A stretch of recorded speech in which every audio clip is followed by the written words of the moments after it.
Miren, por ahí de los años 80 aquí en México había un señor que se fue a estudiar negocios y economía a la Universidad de Harvard en los Estados Unidos. Y ahí en los Estados Unidos le seguían mostrando la misma teoría obsoleta de tierra, trabajo y capital. Y le enseñaron a este señor que si tenía uno o los tres factores, entonces luego ya la hacía.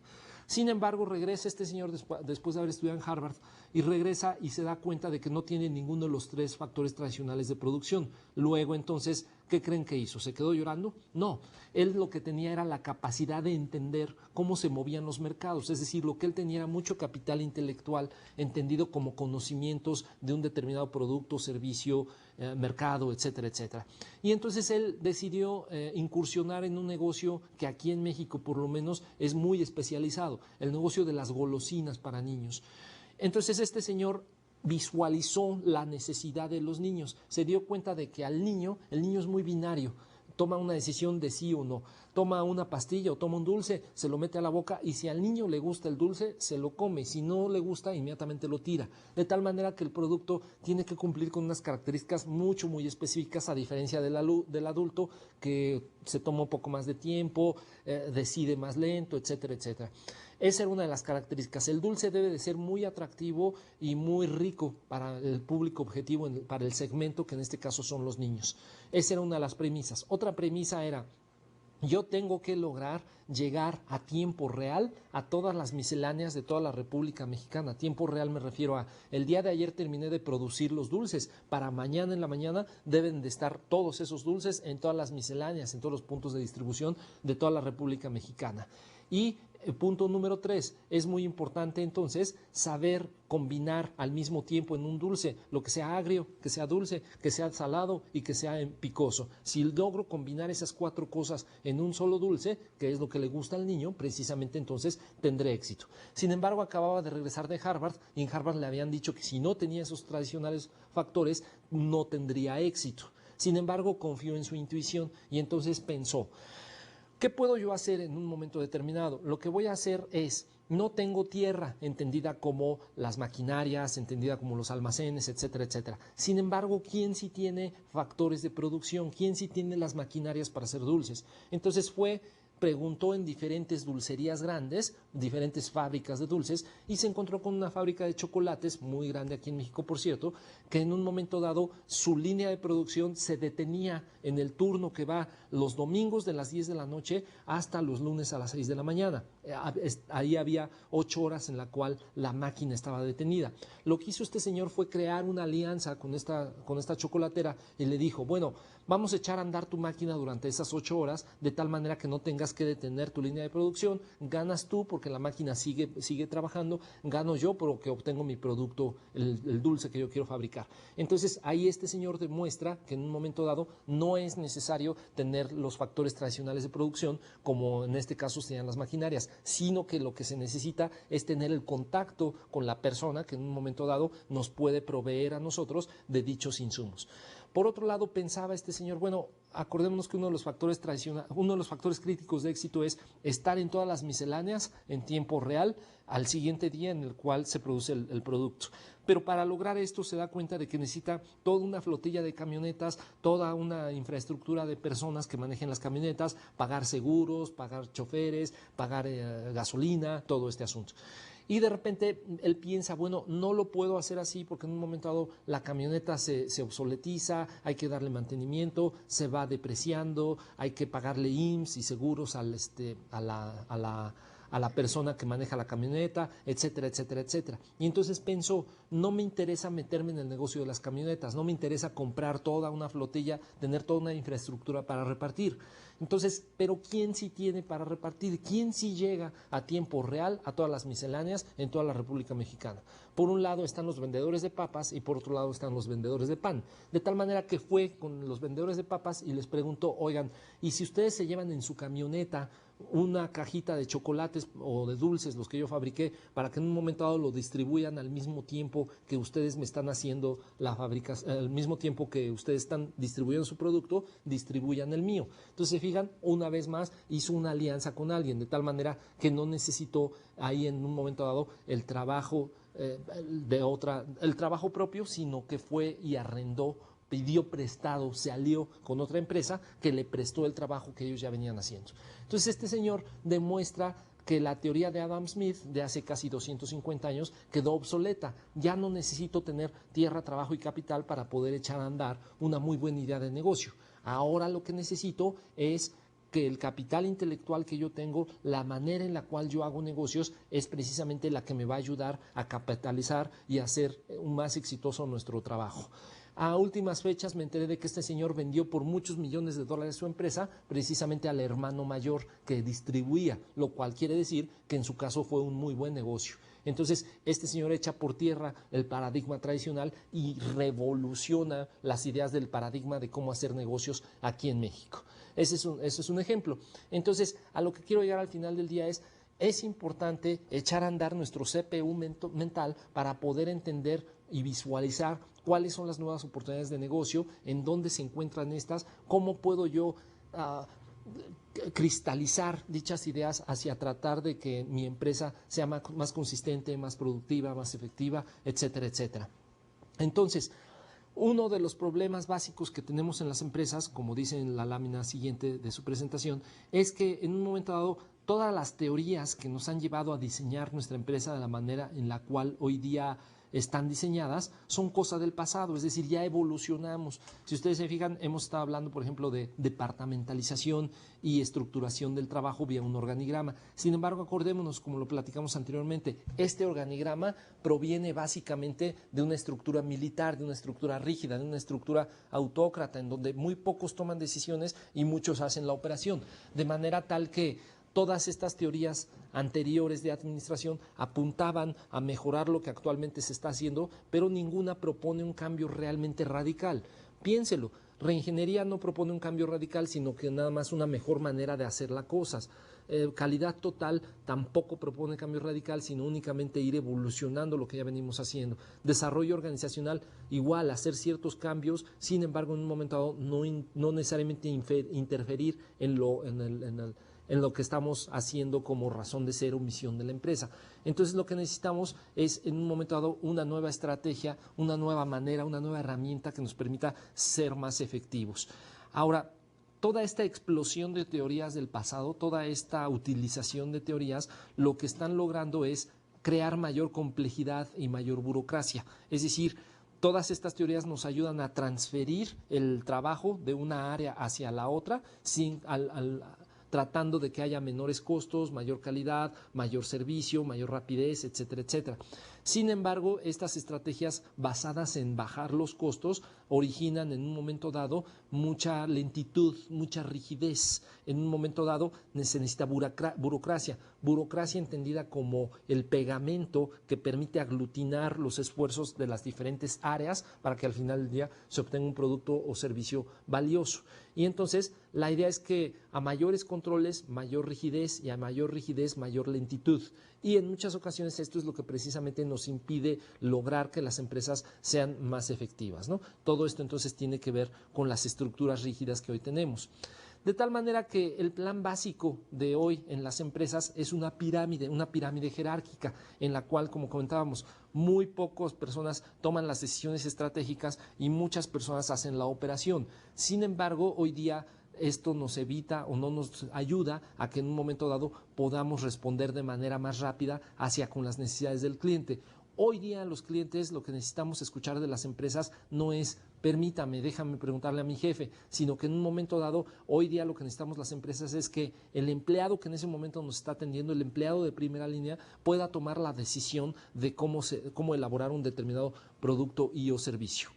En su siguiente lámina, ahí viene un ejemplo, viene un pequeño dibujo de algunos problemas que manifiesta una empresa cuando empieza a crecer basadas en el viejo modelo empresarial de una estructura jerárquica piramidal. Uno de estos problemas es que nadie es responsable del proceso completo, como lo pueden ver ahí en su lámina. Ahí está el jefe preguntando quién tuvo la idea y todo el mundo queriendo ponerse la medalla diciendo yo la hice. Al final, en un momento determinado, el jefe les dice es que es muy mala esa idea y entonces ahora sí todo el mundo empieza a decir era tuya, era tuya, era tuya. Es decir, uno de los grandes problemas que tiene la estructura jerárquica tradicional es que nadie es responsable por completo del proceso, es decir, hay procesos fragmentados y la unión de estos procesos fragmentados al final del día me permite obtener el producto o servicio. Pero cuando llega el cliente y habla por teléfono a la empresa y alguien le contesta, le dice, es que esa no es mi responsabilidad, lo voy a transferir con la persona que hizo dicho proceso. Yo como cliente no quiero ver eso, yo lo que quiero es que la persona que me contestó el teléfono, esa persona me dé integralmente la solución a mi problema. Otros de los problemas que presenta esta jerarquía es que hay falta de comunicación. En muchas ocasiones los departamentos no se comunican entre sí y hay luchas de poder, hay corrupción y todo esto debido a la estructura jerárquica. Sobre todo falta mucha libertad.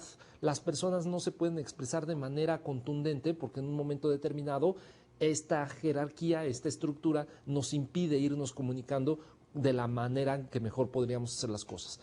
Y como comentábamos, las estructuras aquí son muy piramidales. En un momento dado se parecen mucho a la milicia y se parecen al ejército. Sin embargo, acordémonos, en aquella milicia y en aquel ejército no hay libertad de expresión. Y lo que necesitamos hoy día dentro de nuestras empresas es precisamente esa libertad de expresión. Miren, entonces todas estas deficiencias que presenta el modelo tradicional de empresa, al final del día la pagan los clientes. Es decir, en un momento determinado el hecho de estar estructurados así como estamos hoy día es lo que nos impide lograr objetivos. Y esto lo paga el cliente, lo paga al momento en el cual en un momento dado le digo que regrese después, que no lo puedo atender, que tiene que pagar por el mismo producto o servicio 2 veces, etcétera, etcétera, etcétera.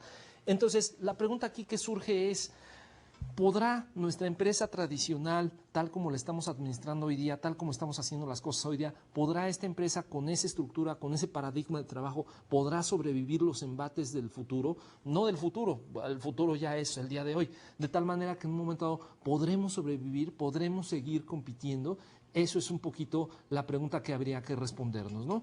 Hoy día, como comentábamos, los clientes lo que necesitan es que el empleado de primera línea sea la persona que le dé la solución total y no que en un momento dado le diga al cliente, permítame, voy a preguntarle a mi jefe qué puedo hacer o qué no puedo hacer. Es decir, que cada empleado esté facultado precisamente para poder lograr los objetivos de trabajo que nos hemos nosotros planteado. En este asunto del facultamiento, para lograrlo, como lo dice en la lámina que ahora se está proyectando en sus pantallas, para lograr esto necesitamos cambiar, necesitamos evolucionar, necesitamos una nueva manera de entender el negocio, de hacer las cosas, de dirigir los esfuerzos de la organización. Los gerentes y los empleados ahora se van a reunir y juntos van a tomar las decisiones de cuáles son los problemas prioritarios, qué es lo que hay que hacer, qué es la más importante a resolver, etcétera, etcétera, etcétera.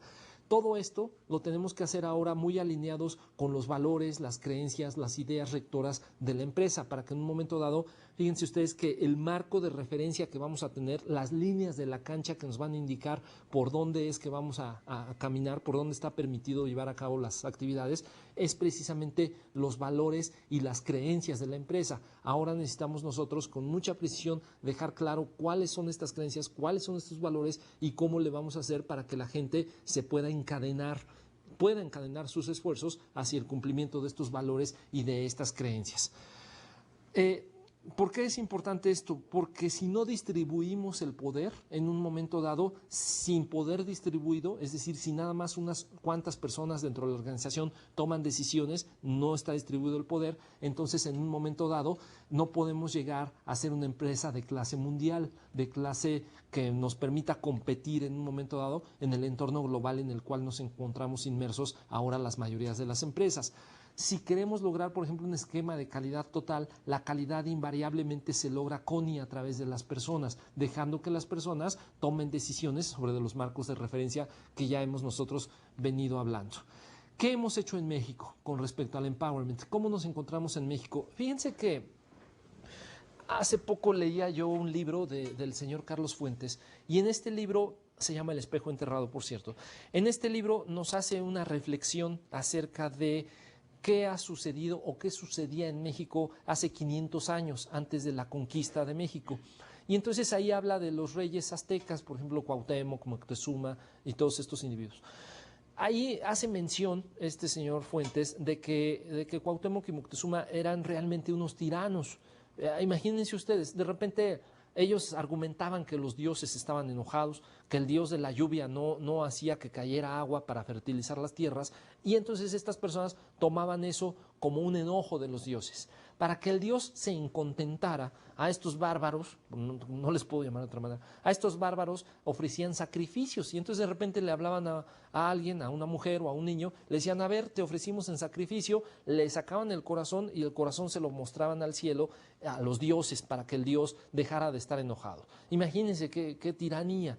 Entonces, la mayoría de las personas, dice esta tesis, dice este libro, la mayoría de las personas en aquella época aborrecían tanto a Cuauhtémoc como a Moctezuma porque eran unos tiranos. La mayoría los aborrecía, pero nadie hacía absolutamente nada para derrocarlos o para quitarlos. Y sin embargo, todo el mundo los seguía al pie de la letra. Estaban ahí bajo el yugo de su tiranía.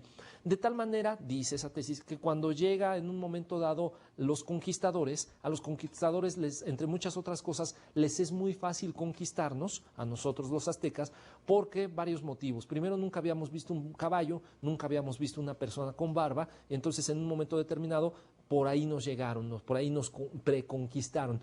Y una vez que estas personas, los conquistadores, se enteraron de estos sacrificios, entonces con el catolicismo, que es la religión que ahora nos inculcaron, con ese catolicismo uno de sus preceptos decía, no debes de matar al prójimo. Y entonces como los aztecas estábamos hartos de que, ya me estoy sintiendo azteca, los aztecas estábamos hartos de que estos tiranos, Cuauhtémoc y Moctezuma, nos estuvieran sacrificando, o a mi hermana, o a mi mamá, o a mi familiar, o a mi amigo, entonces fue muy fácil conquistarnos porque en un momento dado ya no queríamos estar bajo el yugo de esa situación.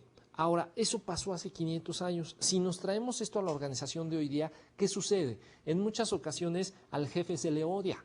No, los empleados no quieren al jefe, sin embargo lo siguen y lo siguen y lo siguen porque en un momento dado no hay otra más, o no hay otra opción, o no hay otra oportunidad de trabajo, algo está sucediendo. Sin embargo, 500 años después nos seguimos comportando de la misma manera, es decir, seguimos siguiendo a un solo jefe, a una sola persona que marca las directrices dentro de la organización, cuando lo que estamos comentando es precisamente que tenemos que evolucionar hacia compartir el poder, hacia distribuir el poder.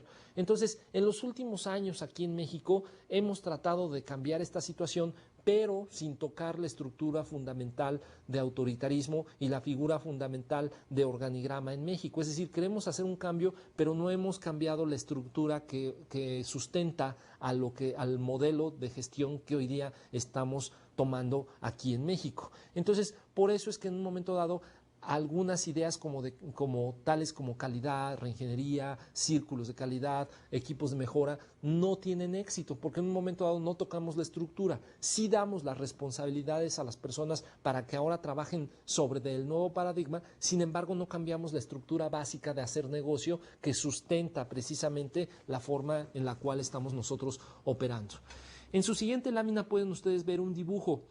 Este dibujo le titulé organidrama. No es un organigrama, es un organidrama, porque en realidad es un verdadero drama estar en esa organización. Si ustedes lo revisan, es la típica estructura organizacional mexicana.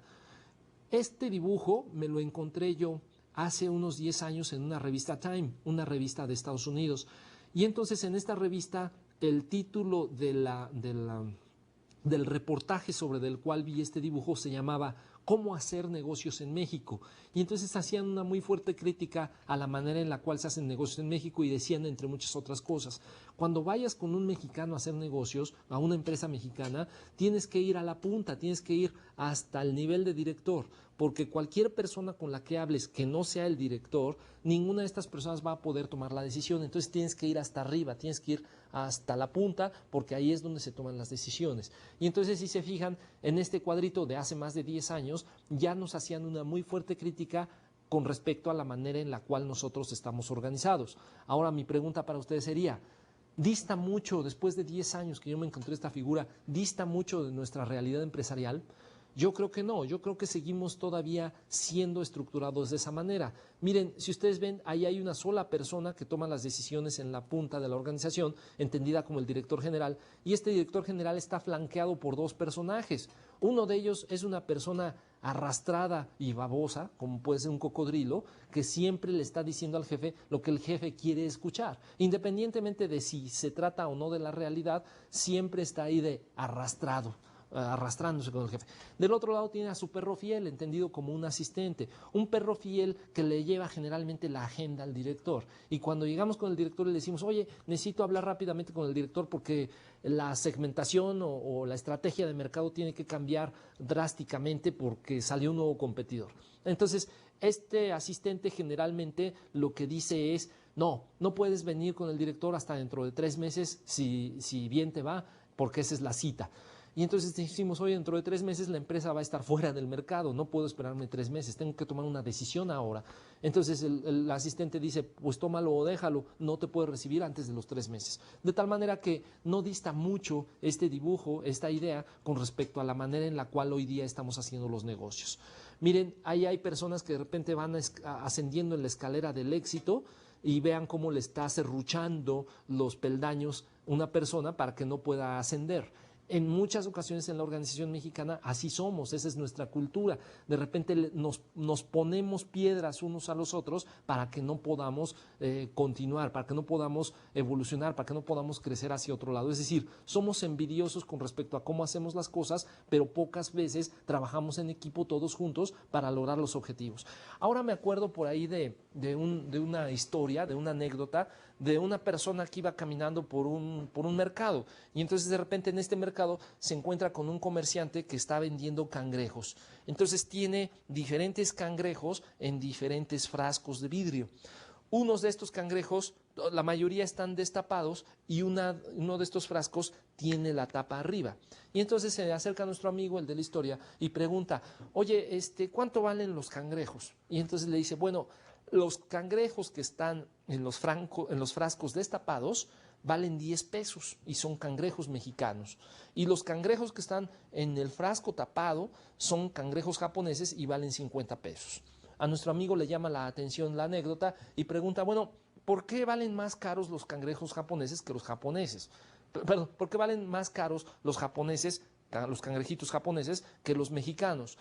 Y entonces le contesta el comerciante, lo que sucede es que en el frasco que está destapado, esos jamás se van a salir, esos jamás se van a escapar.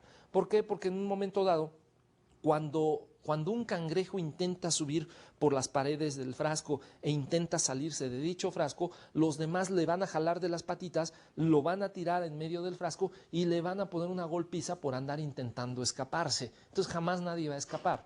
Sin embargo, en el frasco de los japoneses, ahí lo que sucede, están tapados, porque lo que sucede es que en el momento en el cual un cangrejito empiece a salir, los demás lo van a empujar para que se pueda ir, para que pueda salirse del frasco.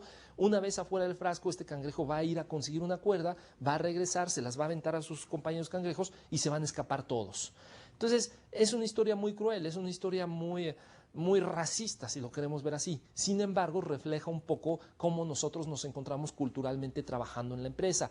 De repente habría que preguntarnos, no vaya a ser que haya ocasiones en las cuales nosotros estamos impidiendo que nuestro grupo de trabajo, que nuestros compañeros, que nuestros subalternos crezcan y evolucionen para poder ser mejores. No vaya a ser que los estamos deteniendo y sobre todo los estamos jalando hacia el statu quo, hacia lo establecido. No, yo creo que como líderes de excelencia lo que debemos de buscar es precisamente empujar a nuestros compañeros a que crezcan. Si vemos ahí en este organigrama, hay una de las cajitas de la estructura organizacional en las cuales hay una chica que está siendo ayudada, entendamos por su jefe, a ascender. ¿Se fijan? Este es el clásico ejemplo de una chica que por méritos propios ha pasado al cuartito de los ascensos y ya va para arriba. Es decir, esta chica no necesariamente tiene las capacidades, no dudo de sus capacidades. Sin embargo, no necesariamente conoce los proyectos, hacia dónde va la empresa, sino que ha ascendido más por amorío que por méritos propios.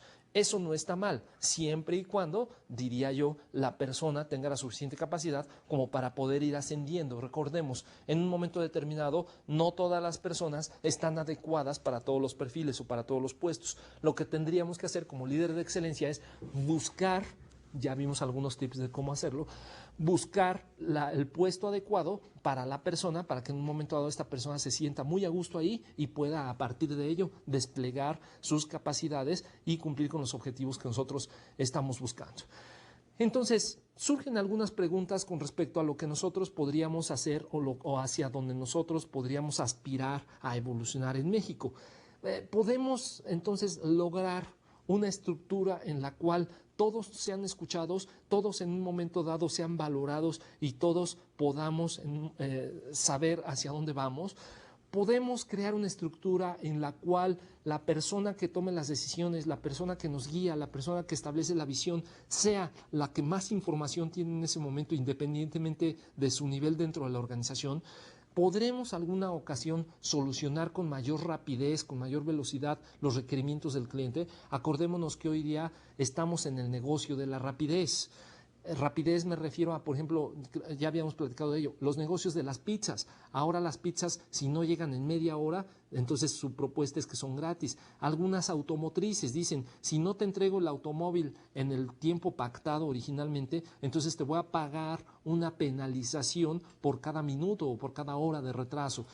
Algunas aseguradoras, si no llega mi ajustador al lugar del accidente antes de tantos minutos de reportado, entonces te pago una cierta cantidad sobre del deducible. Y así sucesivamente. Estamos en el negocio de la rapidez. Todo es rapidez, comida rápida, negocios rápidos, educación rápida, todo es rápido. Entonces, para lograr esta rapidez dentro de las organizaciones, para poder responder a esta necesidad del cliente, que es la rapidez, necesitamos tener estructuras muy flexibles en donde podamos nosotros tomar decisiones basadas más en la capacidad de la persona que precisamente en un momento dado en la estructura organizacional que nos está rigiendo. Ahora, hay algo muy chistoso en las empresas. Las empresas generalmente estamos organizados de forma vertical, es decir, aquí está el director general, abajo están los mandos medios y más abajo están los mandos operativos. ¿Y a qué me quiero yo referir con esto? Las decisiones van así, van de arriba hacia abajo y las comunicaciones en muchas ocasiones van así. En muchas ocasiones no llega la comunicación hasta arriba, sin embargo, típicamente las decisiones bajan y las comunicaciones suben. Sin embargo, estamos administrados de manera vertical. Sin embargo, los procesos fluyen de manera horizontal. Es decir, para que logre, aquí está el cliente. Para que yo le entregue a mi cliente el producto o servicio prometido, tiene que pasar esto, luego esto, luego esto, luego esto. Y entonces los procesos fluyen horizontalmente. Sin embargo, nosotros estamos administrados verticalmente. Ahí hay un fuerte rompimiento de paradigma. El paradigma tradicional de administración vertical no nos ayuda cuando los procesos fluyen de manera horizontal. Entonces ahí se sostiene el por qué en un momento dado quizás vale la pena romper la estructura para adecuar dicha estructura hacia las necesidades específicas del cliente. Ahora, ¿cómo comienzo? ¿Cómo le hago? ¿Por dónde empiezo? Es decir, ¿cuál es el ABC? ¿Cuál sería la metodología en un momento dado quizás para poder en un momento determinado establecer una organización facultada, una organización en donde todos tengamos información, todos podamos tomar decisiones, sobre todo las personas de primera línea, y todo esto basado en un marco de referencia que son los valores, la misión, la visión, etcétera, etcétera? No necesitamos, más bien necesitamos seguir haciendo diagnóstico interno dentro de la organización para que en un momento dado este diagnóstico nos permita determinar en dónde nos encontramos. Ya más adelante les voy a presentar un autotest organizacional para que ustedes puedan evaluar a su organización y ustedes mismos determinen en qué momento se encuentra su empresa para entonces alinear las necesidades concretas y del momento de su empresa al momento real que está viviendo dicha empresa. Entonces, para esto necesitamos, tal como lo dice la siguiente lámina, determinar con mucha precisión lo que necesitamos hacer. Lo primero que nada, insisto, empowerment básicamente es dar facultad, es dar guía y darle la oportunidad a las personas de que guíen su esfuerzo hacia con el cumplimiento de los objetivos de trabajo. Es decir, darles poder. Sin embargo, más allá de darles poder, ya tienen suficiente poder, tienen suficiente motivación para hacer lo que están haciendo. Más bien lo que necesito es encaminar ese poder, encaminarlo hacia que a mí como empresario, como líder, esta persona me ayude a lograr los objetivos que en un momento dado nosotros hemos planteado. Es decir, su motivación es lo que determina el poder de las personas. Entonces, algunos requisitos para facultar, como lo ven ahora en su lámina, ¿no? Algunos requisitos es que, primero que nada, necesitamos tiempo. Y sin embargo, tiempo para demostrar que este asunto del empowerment funciona y que este asunto de guiar a la empresa por valores también funciona. Esto va a inquietar a la gerencia, va a inquietar a los directores generales de la empresa, porque generalmente el director lo que espera es resultados muy rápidos y en el corto plazo, resultados contundentes para poder evaluar si este asunto del empowerment funciona o no funciona. Necesitamos una fuerte dosis de intuición y además de fe en el proceso. Necesitamos tener fe en que las personas ahora van a hacer sus labores, van a hacer su trabajo alineadas con los valores de la empresa. Entonces, en muchas ocasiones la dirección general de estas empresas se ve como que vapuleada, porque ahora se preguntan, ¿realmente estamos seguros de lo que estamos haciendo? Y entonces para poder facultar, para poder cristalizar o para poder llevar a cabo estas actividades, necesitamos algo que le voy a llamar 3 diferentes dimensiones, 3 llaves, tres ideas básicas con respecto al empowerment. La primera de ellas le voy a llamar compartirle información.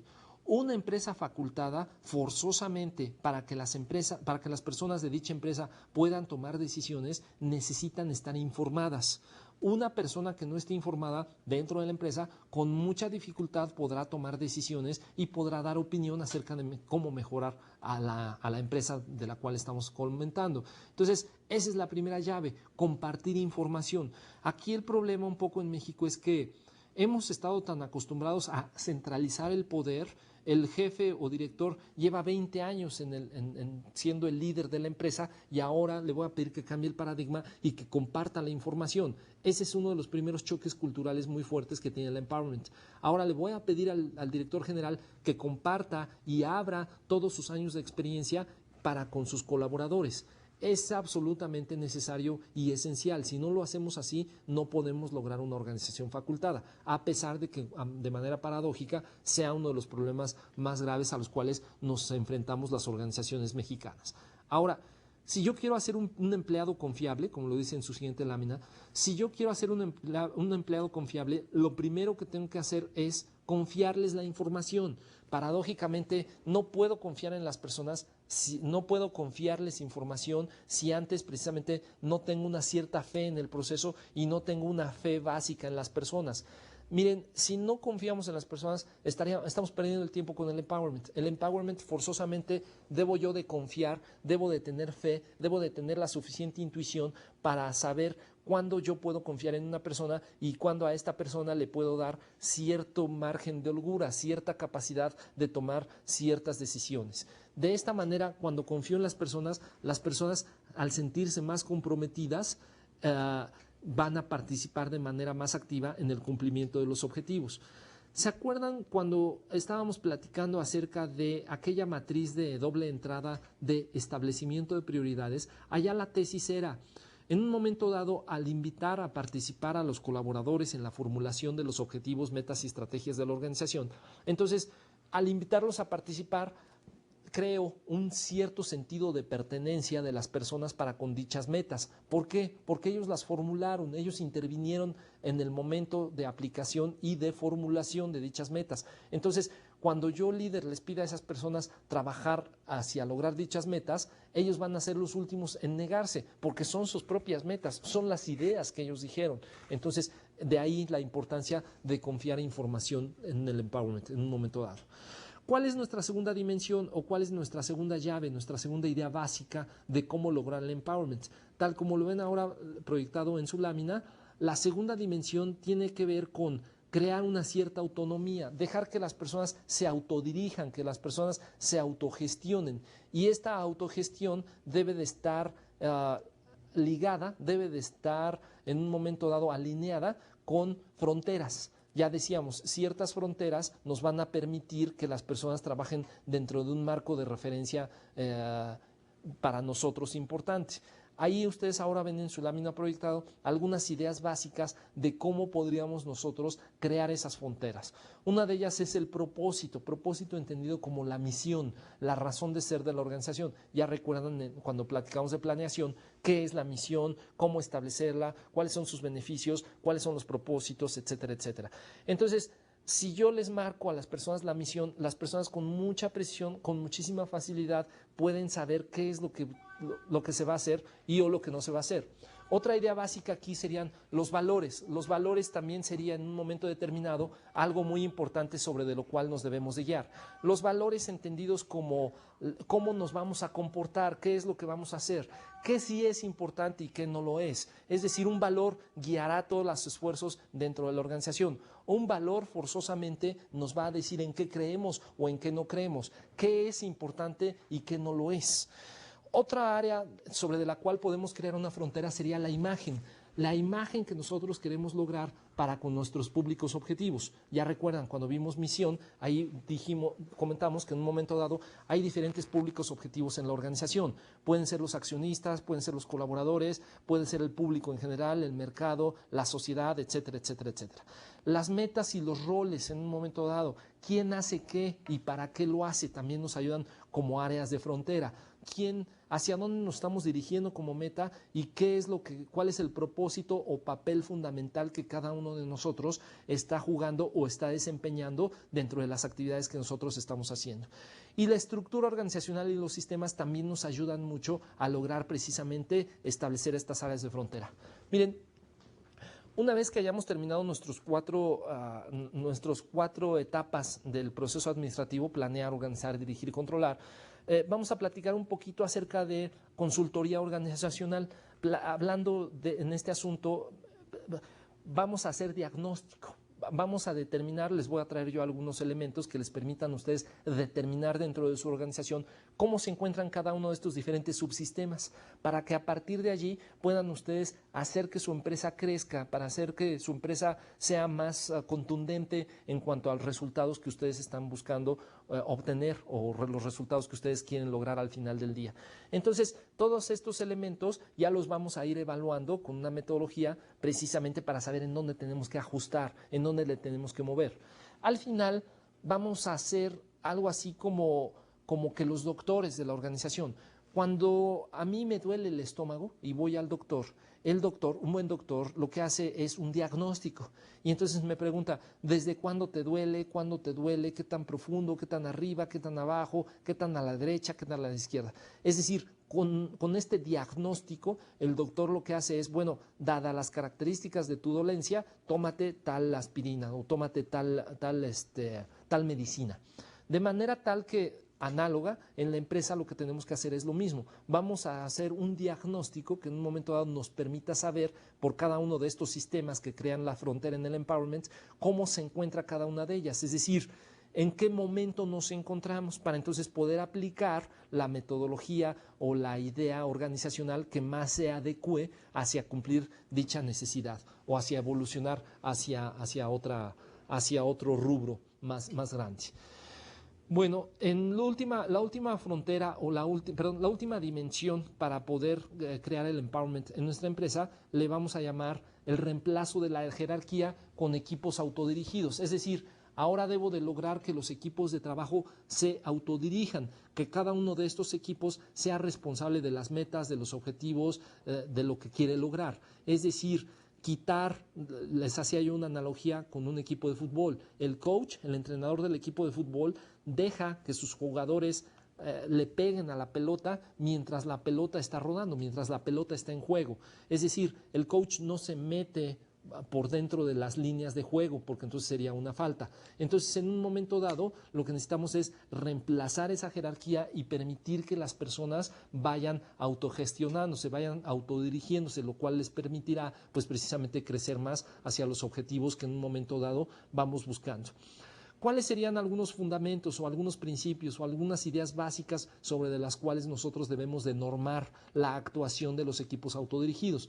Como lo ven ahí en su lámina, una es que los equipos que se autodirigen son más efectivos que los individuos de manera aislada. Es decir, como individuos somos muy buenos, sin embargo, cuando conjuntamos nuestras actividades, entonces somos más efectivos. Al hacer sinergia, podemos hacer de algo pequeño algo todavía mejor y más grande. ¿Se acuerdan del cuento que ya habíamos platicado, la historia de la liebre y la tortuga? de manera individual, cada uno de estos personajes, por su lado la liebre y por su lado la tortuga, cada uno eran buenos en un aspecto determinado de la competencia. Sin embargo, cuando sinergizan y cuando buscan converger sus ideas y su trabajo hacia algo mejor, entonces logran competir de manera más rápida, más eficiente, más barato, más descansado, etcétera, etcétera. Algo importante con los equipos autodirigidos es que forzosamente necesitamos echar mano de la capacitación, el adiestramiento, las instrucciones, etcétera, etcétera, porque los empleados no nacen sabiendo autodirigirse. Es decir, hemos estado tantos años en la organización trabajando con las personas, dirigiendo a las personas, que ahora les vamos a pedir que se autodirijan. Necesitan una fuerte dosis de capacitación en trabajo en equipo, comunicación, empatía, asertividad, temas de los cuales vamos a ir platicando a lo largo de toda su maestría. Necesitan ahora desplegar estas capacidades. Necesitamos que los empleados quieran, sepan y puedan hacer su trabajo de manera autodirigida. En muchas ocasiones vamos a tener cierto grado de insatisfacción porque quizás las cosas no estén resultando de la manera en la cual antes nosotros como líderes queríamos. No caigamos en el adagio aquel que dice, más me tardo yo explicando las cosas que haciéndolas yo, entonces mejor prefiero hacerlas yo. No, dejemos que las personas ahora aprendan para que en un momento dado estas personas por sí mismas se empiecen a autodirigir. Tenemos también que entrenarnos, tenemos también que capacitarnos ahora en actividades tales como trabajo en equipo, ya lo decía, comunicación, liderazgo, empatía, etcétera, etcétera. El compromiso y el apoyo para un equipo facultado debe de venir desde la cumbre. Si el director general no se compromete y no da su apoyo completo a este tipo de actividad, entonces con mucha dificultad podremos lograr el empowerment en la empresa, de tal manera que el director es la ficha de dominó que activa o hace que toda la demás empresa se alinee hacia tratar de cumplir estos objetivos. Y algo importante, un equipo con información y destreza suficiente puede llegar a reemplazar a la vieja jerarquía, lo que ya hemos venido comentando. Ahora ya no importa quién está al cargo de qué, ahora lo que importa es quién tiene más información acerca de lo que nosotros estamos haciendo. ¿Para qué me serviría en un momento dado un equipo autodirigido, un equipo facultado, que es lo que viene en su siguiente lámina, que ahora se está proyectando en su monitor? Uno es que vamos a aumentar la satisfacción en el empleo. Ya comentaba yo hace un rato que si yo tengo a una persona paleando durante 8 horas, haciendo un trabajo físico repetitivo durante 8 horas, entonces eso no crea satisfacción, eso no crea un vínculo emocional con el trabajo. Si ese es el caso, entonces ahí lo que necesito es una máquina que palee la harina, que era el ejemplo, la harina de un lugar a otro. Ahí necesito una máquina, no una persona. La persona tiene ciertas capacidades mentales y la persona hay que ocuparla para desplegar, para aprovechar. Tenemos que obtener todo el beneficio de aprovechar esa capacidad mental, ¿no? Tenemos también este asunto de los equipos autodirigidos, nos va a ayudar mucho para determinar la diferencia que existe entre tener que hacer algo y querer hacerlo. Generalmente muchos empleados tienen que hacer su trabajo porque eso es lo que les han impuesto. Ahora evolucionamos esa parte de tener que hacerlo a querer hacerlo. Ahora yo quiero hacer este trabajo porque estoy completamente convencido de que hay un beneficio, de que nos sirve, etcétera, etcétera. Esto nos lleva a que hay mayor compromiso por parte de los empleados. Al final del día, empleados contentos, empleados comprometidos. Y hay más comunicación, las decisiones se toman de manera más fácil, la calidad sube, los costos se reducen, la rapidez aumenta, la organización al final del día se vuelve más rentable. Entonces, miren, si lo vemos, si lo analizamos, es un fuerte cambio de paradigma, es un fuerte choque cultural. Ahora nosotros como líderes debemos de soltar el timón del barco, debemos de soltar las riendas para que ahora otros dirijan, para que ahora dirija el que tiene mayor información. Al final del día es una decisión difícil, al final es un cambio fuerte de paradigma porque nos implica hacer algo que generalmente no estábamos acostumbrados o no habíamos venido haciendo. Pero si lo hacemos así, yo creo que es muy benéfico para la organización, viceversa de hacerlo de otra manera que en un momento dado no nos ayude a lograr los objetivos. Miren, me gustaría cerrar este tema con aquella anécdota en la cual se encontraba en alguna ocasión el dios Brahma, el dios de los hindúes. este dios Brahma se estaba preguntando cómo hacerle para, en un momento dado, que la gente fuera más feliz. Estaba muy triste este Dios porque pensaba, yo cuando creé al ser humano, esperaba que el ser humano fuera muy feliz con lo que yo le he dado. Riquezas naturales, felicidad, mujeres, animales, comida. Yo esperaba que el hombre fuera muy feliz, sin embargo no lo es. Y entonces cita a todas sus ayudantes, a todo su staff de colaboradores. Ya se acuerdan cuando vimos su organización, lo que es un staff, sus colaboradores más cercanos. Los cita y les dice, a ver, ayúdenme a tomar una decisión, ayúdenme a determinar cómo podemos hacer para que el hombre vuelva a ser feliz. Y entonces tenía en ese momento, Brahma en sus manos tenía lo que él llamaba la llave de la felicidad. Y entonces decía, esta llave yo se la tengo que dar al ser humano para que encuentre la felicidad. Aquel ser humano que encuentre esta llave podrá encontrar la felicidad y vivir muchos años con dicha felicidad. Entonces empezó a pedir información a todos sus colaboradores de en dónde poner esa llave para que el hombre la encontrara.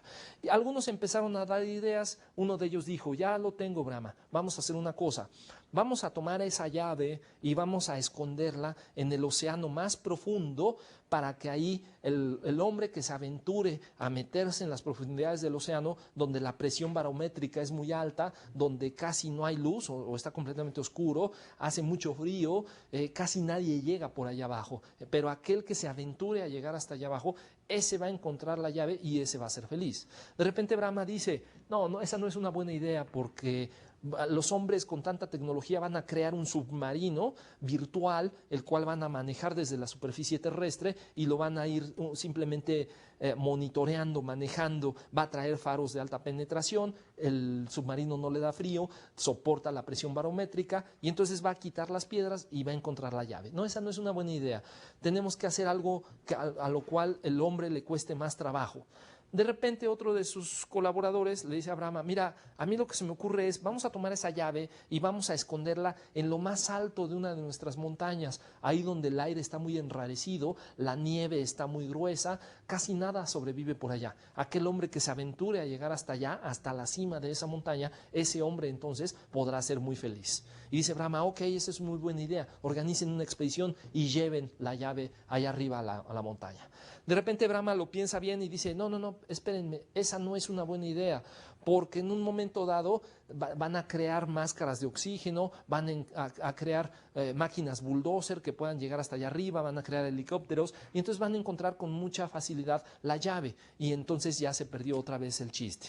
Total que se avientan ahí algunos días platicando acerca de cómo poder devolver la llave de la felicidad al hombre, cuando uno de sus colaboradores de Brahma, le dice, yo ya sé, Brahma, lo que vamos a hacer. Vamos a tomar esa llave y la vamos a esconder en lo más profundo del corazón del ser humano. Y entonces el ser humano la mayor parte del tiempo se la va a pasar buscando en las cosas externas, felicidad en lo externo. Si tengo un buen auto, si tengo una buena casa, si tengo una buena esposa, si tengo una buena educación, si tengo unos buenos hijos, siempre va a estar buscando en lo externo, pero rara vez va a voltear a su interior a buscar dentro de sí la felicidad. Sin embargo, aquel que se atreva, aquel que realmente lo investigue y aquel que se conozca a sí mismo y sepa que en su corazón está la llave, ese Brahma, ese va a ser feliz. Y entonces dice la historia que desde entonces Brahma nos ha puesto la llave de la felicidad en nuestros corazones. Todo depende de voltear, hacer una introspección particular y buscar nuestra propia llave. Yo creo, amigos, que como líderes de excelencia que estamos nosotros estudiando, líderes de excelencia en los cuales nos vamos a convertir, es importante en todo momento estar haciendo una introspección de nuestra actividad, de nuestra tarea, y entonces ir modificando nuestra manera de hacer las cosas hacia tratar de buscar una mejor manera. Ya seguiremos platicando algunos de los temas de liderazgo y de dirección en nuestro siguiente módulo.